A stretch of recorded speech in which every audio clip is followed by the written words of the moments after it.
This would be for a high school history course, U.S. history.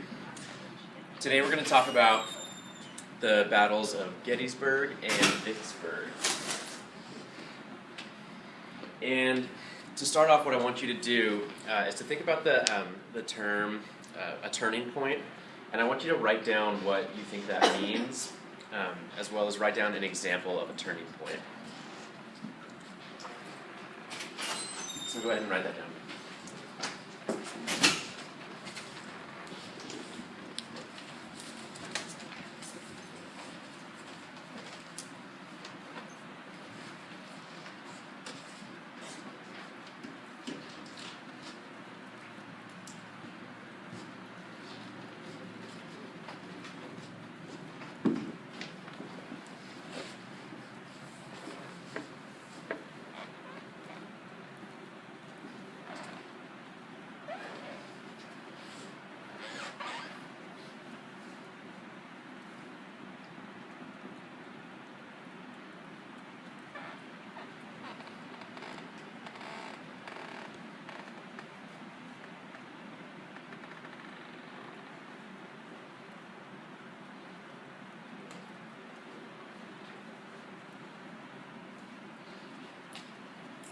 And when you're done doing this, and someone next to you is done, go ahead and turn and share what you came up with.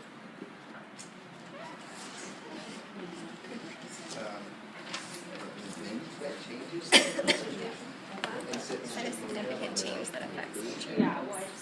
Yeah. I included usually precipitated by an action or reflection, but there's like something happens because it. Something happens that determines a new course for health. Yeah. I feel like getting accepted to college would be a turning point in your life, or not getting a job or something like that. I talked about the Seahawks season last year.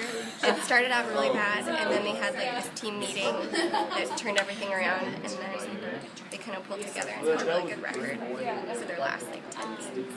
Okay, that's a good example. I said the internship is a turning point. Yeah. The MAT program. It is a turning point. Good examples, guys. That's interesting to think about having future examples. I like your personal. There it is. Yes.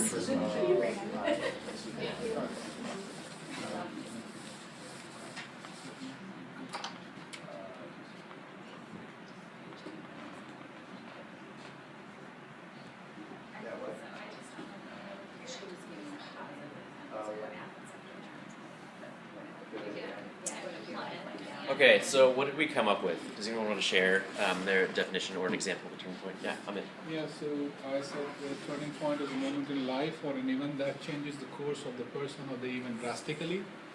Okay. And the example which I came up was that the equalizing goal was a turning point for Brazil. They never looked back and went ahead to score 4 more goals in a short while and win.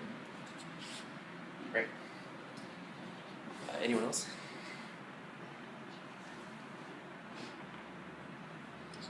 Go ahead. Turning point is when something or somebody heads towards such a direction where it would be impossible to return or change back. Okay. And for my examples, I had a nuclear attack of Japan by the United States. So it's similar, like a change of course. You're in one direction and something changes. Yeah, those are great examples. The two battles that we're talking about, the Battle of Vicksburg and the Battle of Gettysburg, were battles in the Civil War that drastically changed the course of the war in favor of the Union forces. So these two battles, they were turning points. It was looking pretty bad for the Union before these battles took place, and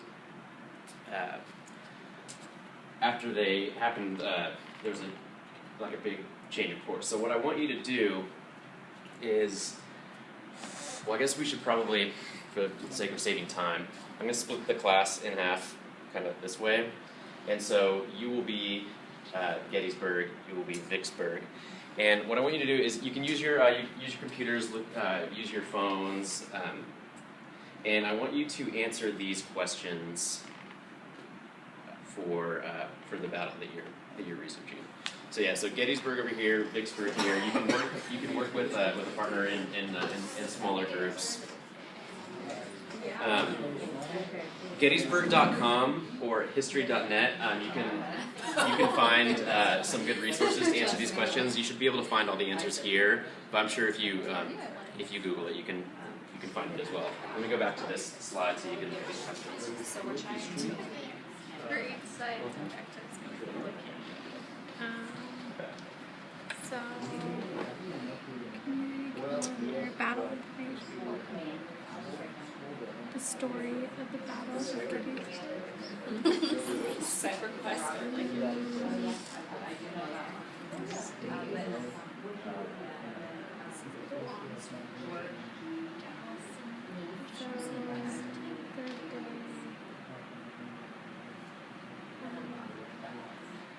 Okay, here. General Lee's army in Northern Virginia was traveling north to central Pennsylvania. And then he learned about the location of the Union Army or pursuing them. Lee ordered several brigades to travel east, northwest skirmish. Okay, so there was a skirmish between them, so they figured out where they were. Over the next 2 days, all the troops converged on Gettysburg from the west and north. That's weird. The North's army came from the south and the southeast, and the south army came from the north. Okay. So it happened randomly.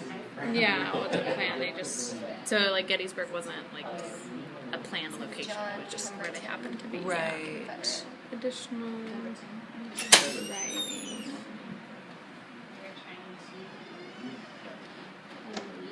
Okay, so the Union forces went on the defensive. First day of the battle. Reinforcements arrived from the north. Okay. What were each side's objectives going into the campaign? I think just to slaughter each other. Two armies. Yep. Oh, the commanders. We have Lee and Meade.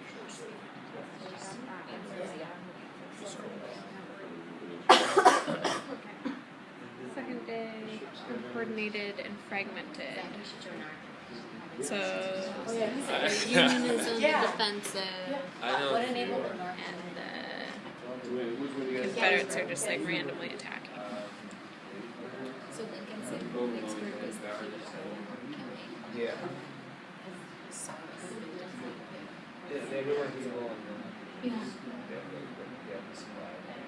So at this point, 2 days in, he's successful. Generally. Or me. It seems like. I'm confused because. Oh, sorry. Or just having been basically successful in 2 days of battle with the Union Army. Oh, generally. Oh, okay. Generally thought he was. Well, I guess because they were on the offensive, so maybe that's why they thought they were being successful. He believed he was invincible. Yeah. So. Yeah, and I guess like typically you could picture the offensive being successful. This decision made by both commanders would lead to one of the most famous days of the American Civil War. All right. So let's start over here at Gettysburg. What did you guys find out? So let's go through the questions. What were each side's objectives going into the campaign? Would anyone like to share? You skip that one. Well, we can skip that one. Yeah. So who were the commanders on each side? We had Robert E. Lee, George Meade, and John Reynolds for the North. Okay. And what were the most noteworthy features of the campaign? That it was the war's turning point, and that Union was victorious. Correct. What factors enabled the North to win? They had overwhelming manpower, better equipment, and they got there earlier. Right. Said that. And then what factors hindered the South?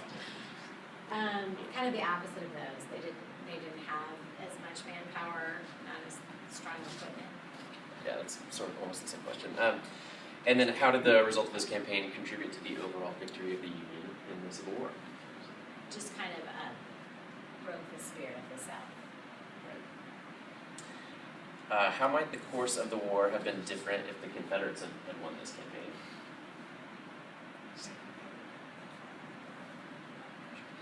They would have been really far in the north. That would have been hard to push them out. Of course, they have the history teacher on their side, so. Then over here, over to Vicksburg. What did we find out? What do you guys have for the first question? Any idea of the objectives of this? Well, the Union wanted to capture the entire Mississippi River. Right. But I don't know about the I think the important parts were that the Union got control of the Mississippi River so they could go all the way from the north down to the Gulf of Mexico with their goods and their supplies and things like that. But then also they cut the Confederacy in half and separated, I think it was Arkansas and Texas from the other part of the South.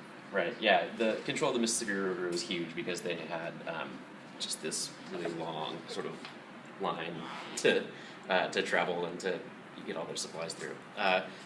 Anyone want to answer who the commanders were on each side? Grant and Pemberton. Right. Some noteworthy features of the campaign. Did you guys find anything interesting in your research? It said it was the biggest amphibious operation prior to World War II, used in Indians. Right. Any factors that enabled the North to win or hindered the South?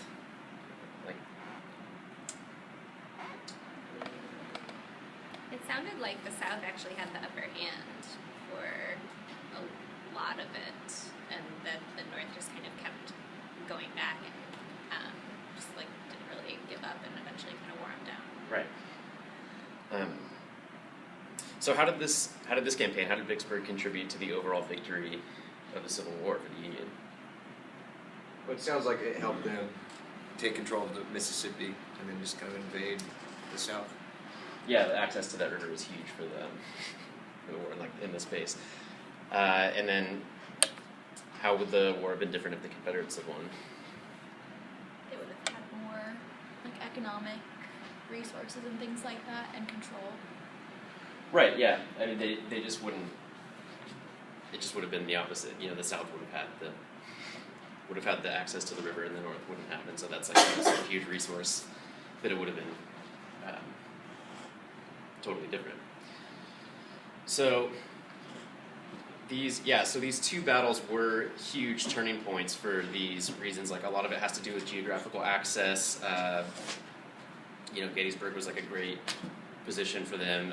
Having the control of the Mississippi River was also a great asset to the Union forces.